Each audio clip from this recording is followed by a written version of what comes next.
मुझे बहुत ज़्यादा मज़ा आया। फाइनली मुझे एक ऐसा रोल मिला था जिसमें I get to play my own age and that's a great deal for मी।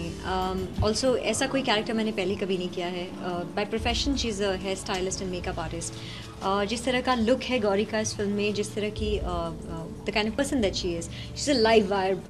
अनुष्का ईशान की लिव इन गर्लफ्रेंड है और कुछ 2-3 साल से उनका रिलेशनशिप चल रहा है और एक प्रोफेशनल है, एक सक्सेसफुल प्रोफेशनल है। सो सारे बिल्स वो पे करती है घर में और अब वो चाहती है कि उसका जो रिलेशनशिप है थोड़ा आगे जाए। She wants to meet the mother, Poona जाते हैं। So she trying to do all of that with Ishan.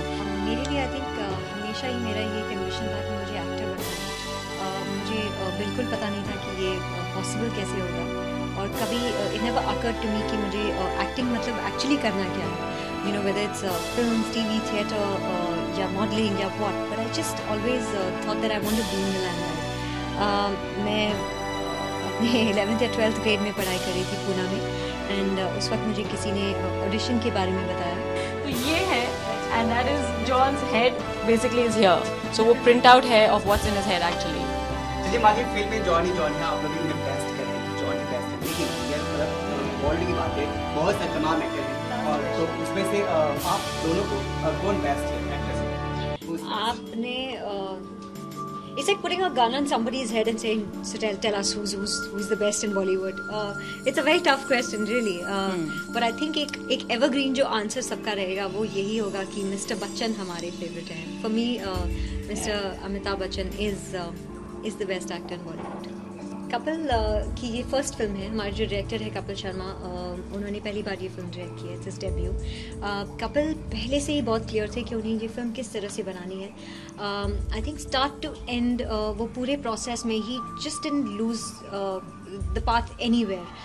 कभी ऐसा होता था कि मुझे लगता था कि this is it's going great, but what if I do this? Why don't I take it like that? What if अगर ये कैरेक्टर ऐसा करे? But he just knew कि उन्हें हर एक कैरेक्टर का ग्राफ कैसा चाहिए, हर एक के बीच में इक्वेशन कैसा होना चाहिए, and at the same time giving us all the liberty to play the role the way we think that it's right. I think that was the best thing. Yeah, I think and to a point that वो अगर एक line भी होती है dialogue के अंदर, within that line he will tell us what the graph is. He was so thorough कि उनको एक लाइन के अंदर भी पता था कि इमोशनली इस शब्द पे ये है। He was so exact. And not only that, मतलब even on the sets, मतलब जो प्रॉपर्टी है कि वो कर्टन का कलर क्या होना चाहिए, पीछे जो सामने कुशन है उसका कलर क्या होना चाहिए, इतना ज़्यादा involved. He was so excited, and that was very contagious, I think, for all the actors on the set.